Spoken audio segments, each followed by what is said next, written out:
Êxodo capítulo 38. Fez também o altar do holocausto de madeira de acácia. Seu comprimento era de 2,20 m e a largura era de 2,20 m. O altar era quadrado. A altura era de 1,30 m. Nos 4 cantos colocou 4 chifres, os quais formavam uma só peça com o altar, e o revestiu de bronze. Fez também todos os utensílios do altar: recipientes para recolher as suas cinzas, pás, bacias, garfos e braseiros. Todos esses utensílios foram feitos de bronze.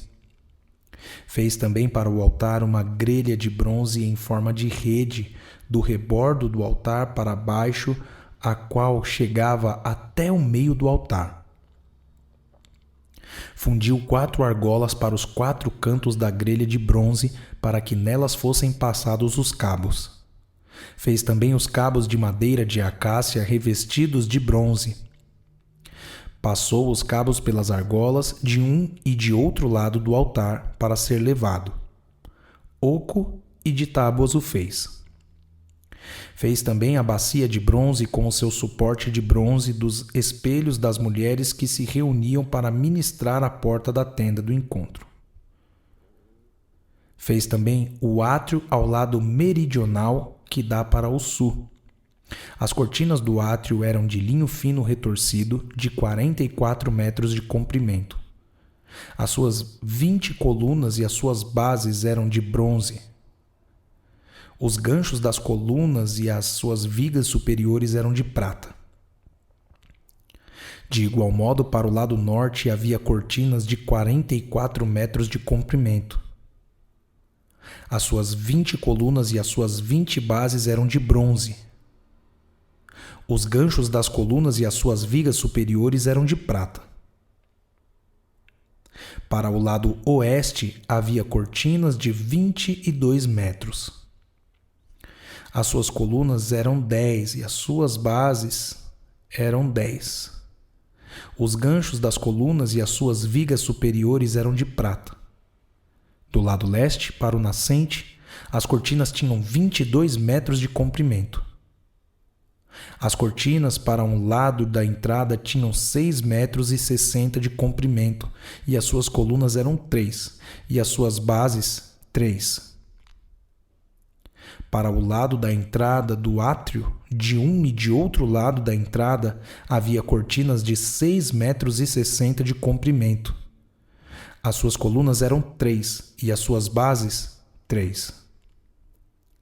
Todas as cortinas ao redor do átrio eram de linho fino retorcido. As bases das colunas eram de bronze, os ganchos das colunas e as suas vigas superiores eram de prata. O cortinado da porta do átrio era de obra de bordador, de pano azul, púrpura, carmesim e linho fino retorcido. O comprimento era de 8,80 metros e a altura, na largura, era de 2,20 metros, segundo a medida das cortinas do átrio. As suas 4 colunas e as suas 4 bases eram de bronze, os seus ganchos eram de prata e o revestimento das suas cabeças e as suas vigas superiores eram de prata. Todos os pregos do tabernáculo e do átrio ao redor eram de bronze. Esta é a enumeração das coisas para o tabernáculo, a saber, o tabernáculo do testemunho, segundo por ordem de Moisés, foram contadas pelos levitas sob a direção de Itamar, filho do sacerdote Arão. Bezalel, filho de Uri, filho de Ur, da tribo de Judá, fez tudo o que o Senhor havia ordenado a Moisés.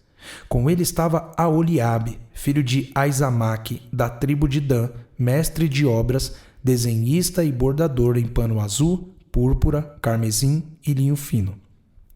Todo o ouro empregado na obra, em toda a obra do santuário, a saber, o ouro da oferta, foram 1.000 quilos, segundo o peso padrão do santuário. A prata dos arrolados da congregação foram 3.421 quilos, segundo o peso padrão do santuário. 6 gramas por cabeça, isto é, metade do peso padrão, segundo o peso padrão do santuário de cada um dos arrolados de 20 anos para cima, que foram 603.550. Empregaram-se 3.400 quilos de prata para fundir as bases do santuário e as bases do véu. Para as 100 bases, 3.400 quilos. 34 quilos para cada base. Dos 21 quilos de prata que restaram, fez-se os colchetes das colunas e cobriu as suas cabeças e lhes fez as vigas superiores. O bronze da oferta foram 2.400 quilos. Dele fez as bases da porta da tenda do encontro, o altar de bronze, a sua grelha de bronze, todos os utensílios do altar, as bases do átrio ao redor, as bases da porta do átrio, todas as estacas do tabernáculo e todas as estacas do átrio ao redor.